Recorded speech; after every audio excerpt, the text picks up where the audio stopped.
It is the SMT Media Network, and what we're going to do today here in this video, a video on the association, we're going to give props to an NBA player who is sadly, unfortunately, overlooked in so many different ways, underappreciated, under-acknowledged, and oftentimes he is the receiver of a lot of bad attention and receives a lot of blame for a team that, in my opinion, is not very good.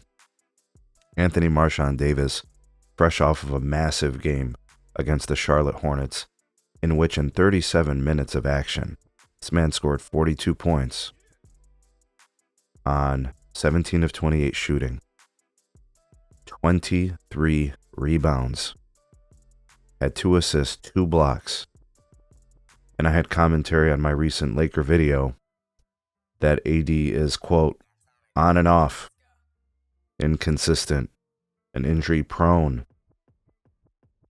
Folks, the narrative about Anthony Davis is completely false. He's one of the best players to ever play in NBA league history. That is not an understatement. This man, just looking at this season, if I'm looking at his overall kind of performance as a player, this just as an individual player, I'm not talking about team wins. We'll get to that in a minute. But we're talking about a guy who's averaging 26 points a game, is averaging 12 rebounds a game, 3.5 assists, over 2 blocks, and over a steal for the season, while shooting 79% from the free throw line, and basically being available for every game with, I think, the exception of maybe 1 or 2 games. He has been very available. And because of that, the Lakers actually have a winning record. And it's true, they have played within their schedule a lot of teams that are pretty bad, and teams that have had a lot of absent stars and have been missing key players. And it's helped them have a better record than what they probably are. Because when they seem to play teams that are fully healthy and have all their players and are competitive and actually good and well coached, they typically get their backs blown out. But just to speak to Anthony Davis, this guy's got 17 or 18 games where he scored 30 or more points. He's got like 32 or 33 double-doubles. He's got multiple 40-plus point games. He's got almost 30 games, if 29 or 30 games, where he has multiple blocks. 16 games with multiple steals. He's averaging just a shade above 2 turnovers a game, so he's taking care of the ball considering how much he has the ball in his hands. He has been the most reliable offensive option on his team, averaging 3 offensive rebounds a game on a team that only averages 9 a game. As a team, 27th ranked in the NBA. Without even going into anything else, kind of advanced level or anything, which isn't really necessary for the sake of this video, this guy's killing January. He's having an incredible month. It's not done. I think they have 1 or 2 games left. So we'll see what his scoring output is, but he's been very, very reliable. 83% free throws, just a shade under 14 rebounds a game. And he's averaging almost 3 blocks. And he's averaging over a steal. I don't know what people want from this guy. The stats show that he's been highly effective. I mean, there were stretches of the season where he was actually viewed as an MVP candidate.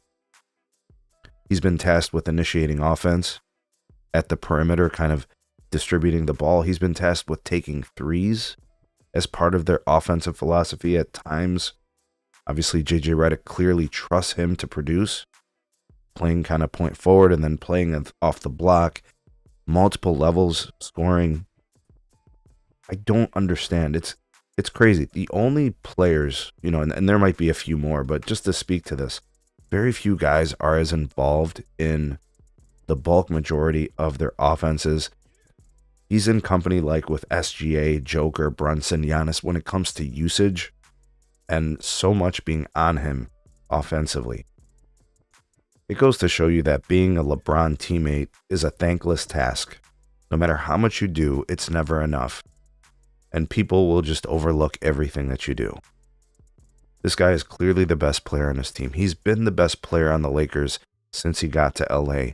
He's been the most reliable option. And when you talk about anchoring the defense, this is a horribly bad defensive team. This is a team that lacks dynamics on offense. He's really the only thing happening in LA that makes them a respectable record-based team. And if you just watch the games, don't worry about the box score. Forget all the stuff I covered earlier. You just watch the game. You'll see stretches where AD looks visibly frustrated because of poor rotations and kind of the way that they defend screens. It's just awful. He has a bad coach. He has an aged co-star. Doesn't play defense, hardly even moves, and is responsible for a lot of defensive lapses that happen on that team. They've won 4 in a row in games in which I think LeBron is averaging like 6 turnovers a game. So they're winning in spite of their age star turning over the ball at an incredibly high clip and refusing to put any effort on the defensive end. Yet this guy gets no recognition as carrying this team. So when I made that video about the Lakers and how AD scored 42 and rebounded 23, and I got people saying he's inconsistent, he's off on. What do you want from this guy?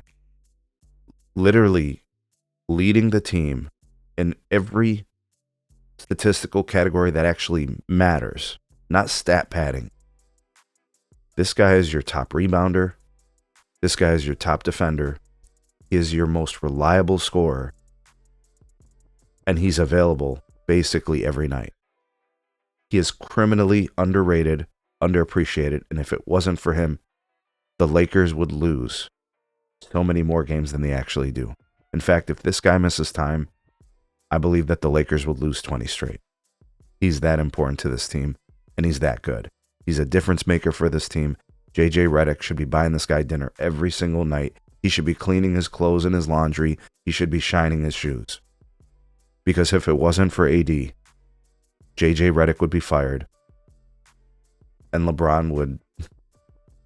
Maybe we shouldn't get into that part of this video. Let's not take it there. AD carries. And it's not even a question.